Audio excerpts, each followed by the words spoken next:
Est-ce que les passeurs d'âmes ont un autre rôle en dehors de celui de faire passer les âmes défuntes?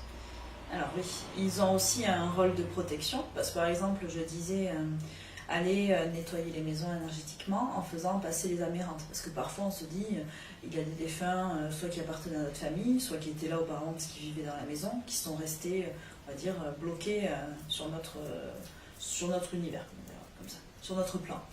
Mais il y a aussi parfois des entités négatives, malfaisantes, communément on va dire appelées démons par la plupart des gens, qui peuvent aussi être chez vous, être dans les lieux habités ou non, mais eux sont encore plus nocifs qu'un simple défunt ou en tout cas une âme errante, je dirais. Et donc les passeurs interviennent là aussi pour enlever ces entités de chez les gens. Et alors, comment ça se fait qu'il y ait ces entités, enfin ces démons, on les appelle un petit peu différemment selon les personnes. Comment est-ce que on peut, entre guillemets, attraper un démon? Alors, attraper un démon. Donc,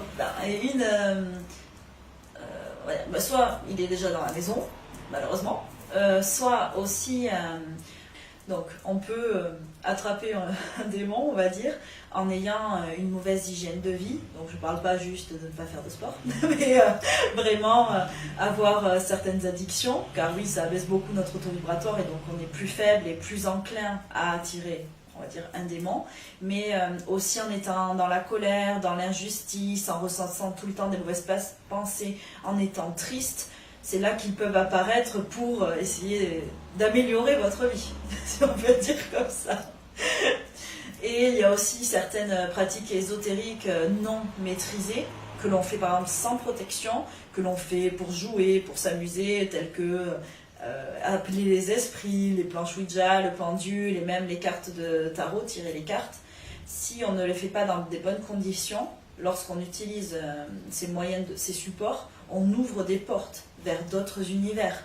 Et si on vibre pas déjà très haut, qu'on n'a pas l'habitude de le faire, on ouvre vers le bas astral, et donc vers les mauvaises entités.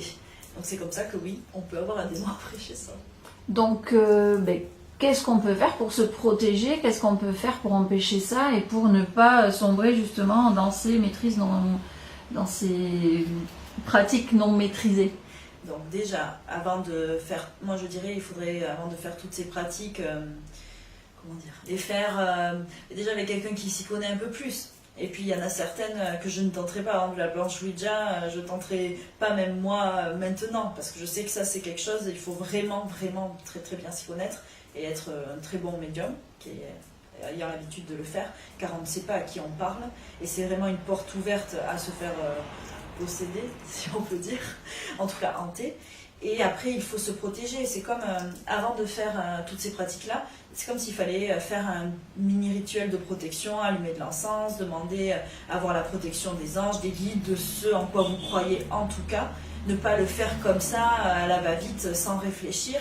Et on peut donc aussi s'imaginer comme faisant des murs chez soi, pour tout fermer, tout cloisonner, et que toutes les entités négatives sortent et ne puissent plus rentrer. Et là, on peut avoir, je dirais, plus ces pratiques-là, même si je conseillerais de ne pas le faire seul et de surtout pas le faire n'importe comment. Est-ce que, en tant que passeur d'âme, vous avez besoin de protections différentes, j'ai envie de demander, par rapport aux autres médiums ou même aux, entre guillemets, communs des mortels? Est-ce que tu conseillerais des protections supplémentaires ou différentes?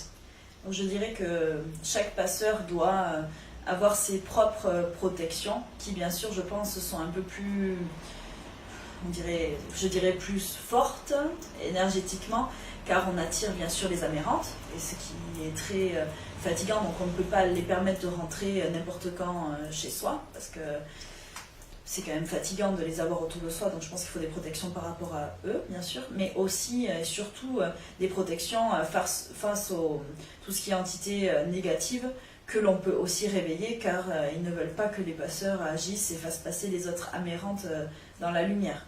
Donc je pense que oui, pour eux, il faut savoir se protéger. Donc moi je sais que j'ai toujours fait des protections sur les murs, sur les maisons en entier, avec de la lumière, et plus le temps passe et plus je me rends compte en accomplissant ma mission, on va dire, que j'ai besoin de protection de plus en plus forte et maintenant donc je fais toujours mes protections dans la lumière bien sûr, mais j'imagine comme une forteresse quand je fais sur les murs, je mets plein de briques, je mets même sur les portes d'entrée une espèce de coffre-fort que je ferme à double tour car je veux que vraiment aucune entité puissante et très négative bien sûr ne puisse rentrer. Toute amérante, si je leur permets de venir, je leur dis quand venir, elles rentrent, il n'y a pas de souci pour elles. Là je vous parle d'entités malfaisantes réellement. Et heureusement que Michael est là pour m'aider, car c'est, je vous disais, l'archange des passeurs, mais aussi de la protection et surtout contre les entités maléfiques. Donc quand moi je vais faire un nettoyage de maison, je l'appelle, même juste pour une amérante, parce qu'il m'aide à ouvrir le passage vers la lumière et vers l'autre monde, mais je l'appelle aussi pour me protéger au cas où il y aurait des entités maléfiques, et lui m'aide à les repousser.